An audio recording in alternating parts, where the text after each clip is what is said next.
Ya, walau saat ini saya sudah berada di daerah Sidoarjo untuk melihat langsung pelaku UMKM yang ada di sini. Dan di episode Mereka Bicara kali ini kita akan membahas seputar permasalahan apa saja yang dihadapi oleh para pelaku UMKM. Ini dia, Mereka Bicara selengkapnya. Selamat pagi, Bu. Ibu Heni, saya Dedi dari Rek TV. Ya, Bu, saya boleh minta waktunya sebentar untuk berbincang-bincang seputar UMKM ini. Kebetulan Ibu sendiri merupakan salah satu orang yang berkecimpung di dalam UMKM ya, Bu ya. Ya. Kalau Ibu Heni sendiri dengan rekan-rekan ada komunitas tertentu begitu? Ya, ada beberapa komunitas dan ada juga yang baru terbentuk seperti saat ini. Monggo, silakan. Terima kasih, Bu. Kalau yang bekerja sama dengan Ibu Heni sendiri ada berapa banyak ini, Bu, pengrajin begitu? Kalau dari komunitas yang kemudian itu saya dirikan dengan teman-teman itu baru sekitar 15 sampai 20. Tetapi kalau dari yang mulai baru sekarang ini adalah bibit-bibit baru itu sekitar lebih 25 orang. Lebih dari 25 orang ya? Iya. Itu produk-produknya apa saja, Bu? Kalau saya lihat di sini ada beberapa macam kain celup ya, Ibu ya? Iya, ikat celup. Produknya selain ini apa saja, Bu? Kalau yang di sentra ikat celup ini memang khusus ikat celup, tetapi kami membuat beberapa produk mulai dari home decoration, jadi seperti taplak meja, kemudian tempat tisu misalnya seperti itu, kemudian ada baju juga, dan kebanyakan juga kain-kain hem atau untuk keperluan busana muslim. Dari awal itu memang bagaimana bisa Ibu menggandeng beberapa pengrajin begitu sehingga akhirnya terbentuk 15 sampai 25 pengrajin tadi, Bu? Iya, kalau yang dari sentra ikat celup ini itu adalah betul-betul mulai dari nol. Jadi dia bukan dari UKM. Bukan dari UKM. Bukan dari UKM. Ya? Jadi sebenarnya, jadi mulai dari awal yang kebetulan juga saya bekerja sama dengan BUMN begitu untuk membuat ibu-ibu ini supaya ada kegiatan. Tetapi sekali lagi dari hulu ke hilir itu yang saya sampaikan bahwa mulai dari yang tidak bisa kemudian menjadi bisa dan sekarang mereka sudah bisa menghasilkan begitu sehingga menjadi betul-betul UMKM dan kalau Ibu Heni sendiri apakah tergabung di dalam Dekranasda Sidoarjo begitu? Iya. Saya salah satu pengurus yang kebetulan saya mewakili dari Kadin. Nah, kalau melihat satu bentuk kerjasama antara pengrajin yang ada di Sidoarjo dengan kontribusi yang sudah dilakukan oleh Dekranasda, apakah sudah cukup banyak berperan begitu sehingga untuk memajukan roda perekonomian khususnya UMKM di Sidoarjo sendiri? Kebetulan kalau sebagai pengurus Dekrana sendiri, saya tidak terlalu aktif. Kenapa tidak terlalu aktif, Bu? Kebetulan juga tidak pernah diundang untuk menghadiri rapat, misalnya seperti itu sejak dilantik dan kemudian saya rasa hampir sama lah gitu ya antara saya untuk secara program saya tidak tahu betul programnya seperti apa, tetapi tetap saja saya rasa cara-cara lama yang dipakai itu yaitu seperti pameran yang kemudian pameran itu beli stand kemudian dibuat keroyokan misalnya seperti itu, kemudian nanti yang menjual juga bukan dari UMKM-nya sendiri, ya konsep lama lagi begitu. Jadi kalau misalnya saya dibilang secara pribadi memang masih prihatin lah. Adakah yang salah dengan konsep lama ini? Tentu. Bagian mana yang salah? Bagian yang salah itu justru artinya yang bisa ditinjau kembali, ya, yaitu tidak membuat UKM itu kemudian menjadi lebih cerdas, karena dia tidak tahu pangsa pasar juga yang diminati pasar apa, karena yang penjaga stand bukan mereka sendiri. Kemudian mereka juga tidak tahu daya beli apa yang diinginkan konsumen, ya. Dan yang terakhir adalah bagaimana manajemen pemasaran atau manajemen pameran. Kalau selama ini mungkin masyarakat banyak yang belum tahu begitu ya, Ibu Iya. sebagai pelaku usaha mikro, kecil, dan menengah begitu ya. Bagaimana sih bentuk promosi yang sudah dilakukan oleh Dekranasda sebagai asosiasi yang milik pemerintah begitu ya Bu, di Iya. Kabupaten Sidoarjo dalam mengembangkan potensi UMKM di Sidoarjo? Bagaimana kronologisnya? Mungkin dari produk, dari UMKM, kemudian dipasarkan melalui pameran atau semacam itu, bagaimana Bu? Kembali lagi kepada konsep lama, dengan pemikiran bahwa pameran adalah satu-satunya tempat untuk promosi, gitu ya. Selain secara teknis itu juga perlu ditinjau kembali, yang saya sudah sampaikan tadi. Kemudian karena Dekranas itu memang dia langsung pusat, jadi artinya dari Dekranas pusat pun itu sudah punya program-program, yang dimana program itu nanti diberitahukan kepada Dekranas di daerah, begitu. Nah, ada yang program dari Dekranas pusat itu yang kemudian harus dihadiri oleh Dekranas-Dekranas yang ada di daerah. Nah, seperti itu. Kemudian ada juga yang misalnya dari provinsi, mereka punya juga program yang setiap tahun itu sama jenisnya dengan seperti pameran, ya. Sekali lagi pameran. Jadi apakah dengan hanya promosi melalui pameran itu tidak efektif begitu untuk meningkatkan daya jual produk-produk dari UMKM Sidoarjo sendiri? Kalau pada batasan Sidoarjo, saya masih belum bisa melihat bahwa itu akan bermanfaat. Artinya sejauh mereka tidak mempromosikan sendiri, sampai kapanpun juga. Apakah promosi yang melalui Dekranasda Sidoarjo itu tidak berdampak cukup besar terhadap UMKM, pelaku UMKM-nya sendiri? Kalau sekali lagi saya sampaikan, kalau itu berupa mereka sendiri yang menjaga, saya rasa efektif dan dampaknya juga luar biasa. Saya juga besar dari pameran, tetapi sekali lagi pameran saya juga harus selektif sebagai UMKM, karena satu, selain harus diperhitungkan juga waktu, kemudian tempat atau lokasi di mana mungkin produk saya tidak cocok untuk lokasi di satu tempat, begitu. Nah, itu yang memang kemudian menjadi yang penting saya ikut, ya itu saya rasa juga tidak efektif. Baik, Ibu Heni, nanti kita akan lanjutkan perbincangan ini ya. Baik. Ya boleh, tetaplah di Mereka Bicara, kami akan segera kembali sesaat lagi. Selama ini UMKM di Sidoarjo, Ibu melihatnya belum bisa mandiri dan masih bergantung begitu? Saya rasa hampir semua. Karena mereka hanya mengandalkan bahwa pemerintah itu bisa memberikan mereka tempat pameran, dan itu buat saya dampak psikologisnya justru.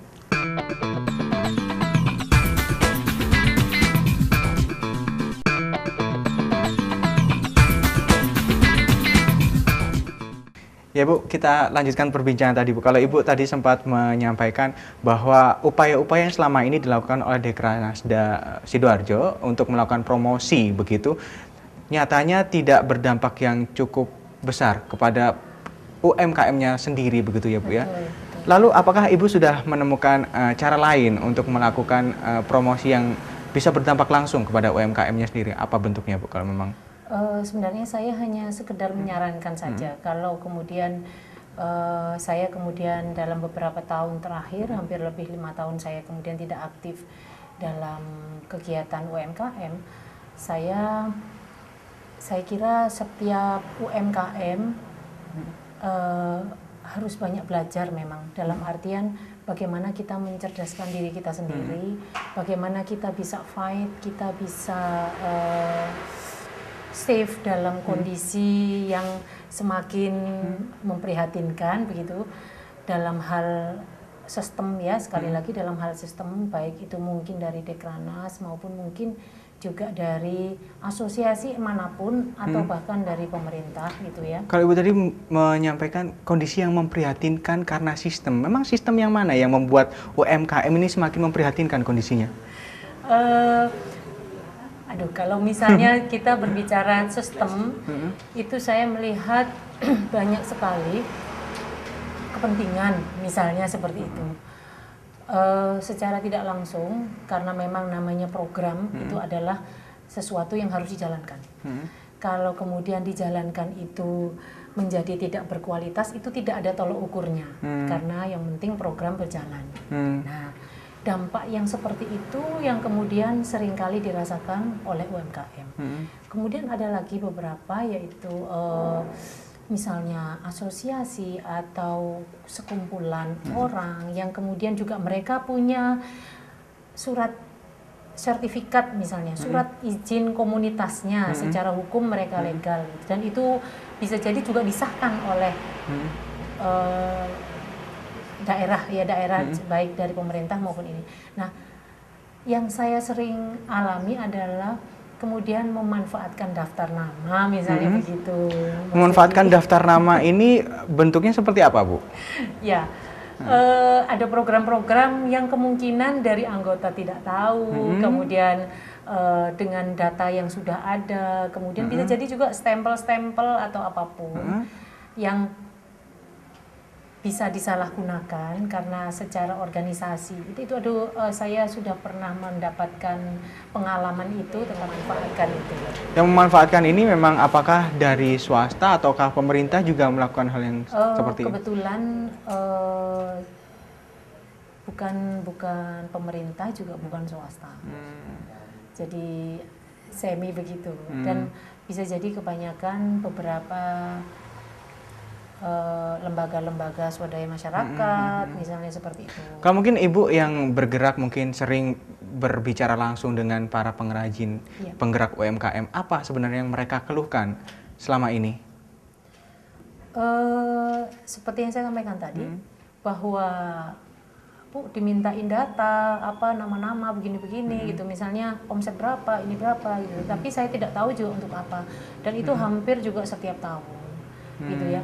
Kemudian mungkin ini bisa agak berbeda juga, seperti akhir-akhir tahun yang kemudian dana yang harus dikeluarkan, yang menurut saya mubazir kalau kemudian dikeluarkan dengan program yang sama seperti beberapa tahun. Tidak ada inovasi begitu setiap tahunnya. Tidak ada inovasi. Jadi bagaimana cara memasarkan, bagaimana cara mencari pelanggan. Bukankah Ibu juga tergabung dalam Dekranasda Sidoarjo? Apakah Ibu tidak menyampaikan langsung kepada anggota, mungkin kepada ketua, mungkin pengurus yang ada di Dekranasda Sidoarjo tentang inovasi yang mungkin bisa mengubah kondisi saat ini? Itu yang saya tunggu, karena saya tidak pernah diundang rapat. Begitu. Jadi saya apakah tidak, Ibu tahu kenapa kok sampai Ibu sendiri tidak pernah diundang? Saya nggak tahu juga. Jadi karena menurut saya seperti ini saja, sejauh orang lain atau siapapun membutuhkan saya, pemikiran saya siap. Tetapi kalau tidak, hidup masih enak. Menurut Ibu sendiri, inovasi apa yang seharusnya dilakukan untuk mengembangkan UMKM, khususnya di Sidoarjo ini? Banyak sekali. Kalau seandainya ada pelatihan-pelatihan yang bermanfaat, dalam artian tidak harus melalui seminar atau workshop atau apapun itu, masih banyak juga misi-misi dagang. Atau mungkin kalau misi dagang terlalu menghabiskan biaya, setidaknya mereka memberikan kesempatan bagaimana cara mempromosikan melalui internet. Bagaimana kemudian dengan pengawasan, dengan pendampingan. Saya rasa itu jauh lebih efektif. Bahkan bisa jadi pameran malah agak susut. Nah, tetapi masalahnya kembali lagi, kalau pameran susut, bagaimana programnya gitu ya? Bagaimana ada orang yang berkepentingan kan seperti itu.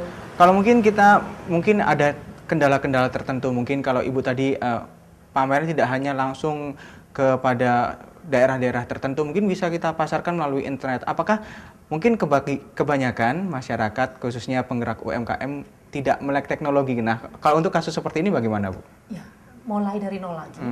Saya rasa memang berat, tetapi buat saya tidak ada yang tidak bisa. Karena kalau mereka punya pemikiran, membuka wacana, dibuka wawasannya, bahwa sekarang harus lebih canggih begitu, saya rasa pasti sedikit banyak akan berpengaruh, dan itu sebenarnya malah bermanfaat. Artinya kembali lagi, dana yang dikeluarkan untuk pameran justru akan lebih berkurang, bisa disampaikan melalui itu, dan mereka lebih mandiri. Selama ini UMKM di Sidoarjo Ibu melihatnya belum bisa mandiri dan masih bergantung begitu? Saya rasa hampir semua. Karena mereka hanya mengandalkan bahwa pemerintah itu bisa memberikan mereka tempat pameran, dan itu buat saya dampak psikologisnya justru akhirnya ketergantungan itu dan Betul. ketika tidak mendapatkan tempat untuk pameran akhirnya mereka terjadi saling gontok begitu. Betul. Itu yang selama ini terjadi. Iya, sebagian kecil ada yang seperti itu. Bahkan ya kemudian bersaingnya menjadi tidak sehat, kemudian ada saling menghasut, saling menjelekkan. Nah itu kan kalau saya berpikir memberikan sesuatu kepada rakyat untuk menjadi lebih kaya, akan lebih baik hatinya ditata dulu begitu. Jadi mentalnya dulu yang dibetulkan begitu ya, sehingga nanti begitu mereka kaya itu sama-sama dengan hatinya juga. Kalau yang Ibu kelola saat ini ada sekitar 15 sampai 25 UMKM ya Bu ya. Iya. Apa yang Ibu motivasi awal kepada mereka tanamkan? Yang pertama adalah kemandirian. Sebagai wirausaha, sebagai kita harus punya jiwa entrepreneur. Kita harus punya jiwa wirausaha. Apa dampaknya adalah untuk kekuatan hati gitu ya. Kemudian kita menjadi lebih kuat gitu ya untuk menghadapi permasalahan di lapangan, mulai dari pelanggan, mulai dari inovasi produk, dari hal. Nah, semacam itu yang pertama kali saya ajak bicara. Jadi tidak langsung serta-merta ada uang kemudian kita bisa membuat komunitas di salah satu mall. Tetapi itu dulu yang menjadi kesepakatan dan kebersamaan. Baik. Nah, untuk menghindari gontokan tadi itu adalah kebersamaan. Baik. Kita membuat setting yang lebih bagus, yang lebih homey, yang orang bisa masuk seperti berada di rumah sendiri. Baik, Ibu Heni, nanti kita akan lanjutkan perbincangan ini ya. Baik. Ya Allah, tetaplah di Mereka Bicara, kami akan segera kembali sesaat lagi. Kurang setuju dengan Kalau Ibu tadi melihat kondisi yang ada sampai dengan saat ini, upaya-upaya yang sudah dilakukan oleh pemerintah itu cenderung membuat UMKM ini tidak mandiri. Lalu sampai kapan Ibu akan terus bekerja, berjuang untuk memandirikan mindset para pengrajin UMKM ini sendiri? Sampai kapan, Bu?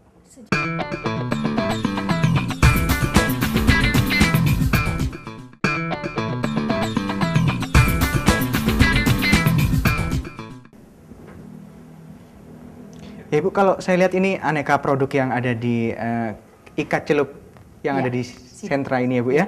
Ini macam-macamnya, ada berupa lembaran kain begini, ada juga yang bentuknya pakaian begitu ya Bu ya. Ada juga untuk tempat tisu ini Bu, saya lihat. Yang ini ya. Kalau yang itu yang ini, untuk cover buku begitu ya. Untuk telepon, tapi kalau yang ini taplak. Jadi macam-macam, mulai dari taplak, kemudian ada bahan. Nah, kalau untuk pengembangan inovasi-inovasi produk semacam ini, apakah juga ada satu bentuk dari Dekranasda Sidoarjo untuk pengembangan inovasi begitu Bu? Kebetulan kalau untuk sentra ikat celup ini justru saya secara pribadi bekerja sama dengan salah satu BUMN dan saya memulai dari mereka yang ibu rumah tangga, ada yang nganggur juga, ada yang kemudian pengusaha yang dia bangkrut, kemudian dia bisa dia memulai lagi. Nah, itu sampai kepada tingkat di mana mereka sudah produksi, saya melakukan pendampingan. Sampai juga sekarang bahkan ada workshop di sini, itu juga atas bantuan dari BUMN. Dan sebentar lagi ada dana juga yang kemudian bisa disalurkan untuk mereka untuk memulai usaha yang sungguh-sungguh. Nah, kalau bicara soal dana ini Bu, bukannya pemerintah sudah menyiapkan kredit usaha rakyat begitu, bentuknya KUR, pinjaman lunak. Kemudian pemerintah Kabupaten Sidoarjo, kalau dari artikel yang saya baca juga menyiapkan ini pinjaman bergilir ini Bu. Apakah sempat ditawari begitu dana-dana itu? Iya, sempat ditawari, tetapi sekali lagi mengingat cara mereka bukan hanya cuma sekedar diberi modal, tetapi bagaimana mereka memasarkan, bagaimana mereka bisa menjual. Di situ justru titik beratnya. Artinya kalau bisa setiap orang bisa diberi modal, tetapi kalau mereka tidak bisa memasarkan juga percuma. Percuma begitu ya. Untuk itu saya justru dengan sistem yang saya sampaikan tadi, bahwa yang membawa bukan kita sendiri, yang menjual bukan kita sendiri. Nah, akan lebih tepatnya kalau kita bisa menjual, kita bisa berada di stand itu. Nah, salah satu yang saya dapatkan dari BUMN ini adalah itu, kita bisa dengan bebas menjual. Awalnya sampai BUMN itu membantu Ibu, itu awalnya bagaimana? Ya, dalam BUMN itu ada program yang namanya Bina Lingkungan, jadi PKBL. dari Bina Lingkungan itu biasanya memang hanya untuk seperti untuk pendidikan, kemudian untuk fasilitas umum mereka membantu. Tetapi dari setelah saya sampaikan, saya presentasikan bahwa saya ingin membuat manusia baru, UKM maksud saya adalah menumbuhkan UKM baru yang nanti akan semakin banyak UKM di Jawa Timur khususnya di Sidoarjo yang dia tumbuh dengan jiwa yang mandiri. Nah, konsep itu yang saya bawa karena sekali lagi karena latar belakang yang seringkali membuat saya agak kurang setuju dengan kalau Ibu tadi melihat kondisi yang ada sampai dengan saat ini, upaya-upaya yang sudah dilakukan oleh pemerintah itu cenderung membuat UMKM ini tidak mandiri. Lalu sampai kapan Ibu akan terus bekerja, berjuang untuk memandirikan mindset para pengrajin UMKM ini sendiri? Sampai kapan, Bu? Sejauh saya bisa, sejauh yang saya bisa dan saya mampu untuk melakukan apa istilahnya energi positif itu berada di mana saja, di mana saya bisa melakukan. Kalau di luar sana kemudian tidak setuju dengan sikap saya, juga tidak apa-apa gitu, karena pada kenyataannya ada beberapa yang kemudian dengan mental yang bagus, dengan jiwa yang mandiri, saya rasa saya yakin bahwa UKM itu bukan cuma sekedar kaya materi ya, tetapi hati juga itu yang saya inginkan gitu ya. Itu adalah salah satu upaya saya menuju ke sana. Baik, Ibu Heni, terima kasih atas waktunya dan juga sudah berbagi kepada saya dan juga buat TV di rumah tentang kondisi yang dialami oleh UMKM ya. Ibu Heni, terima kasih. Sama-sama.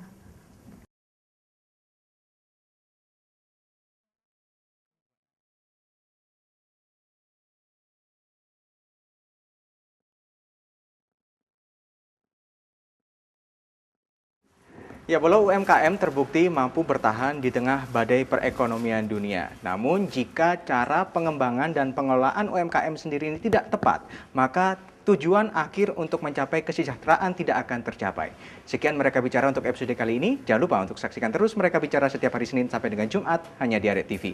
Saya Dedi Irawan pamit, sampai jumpa.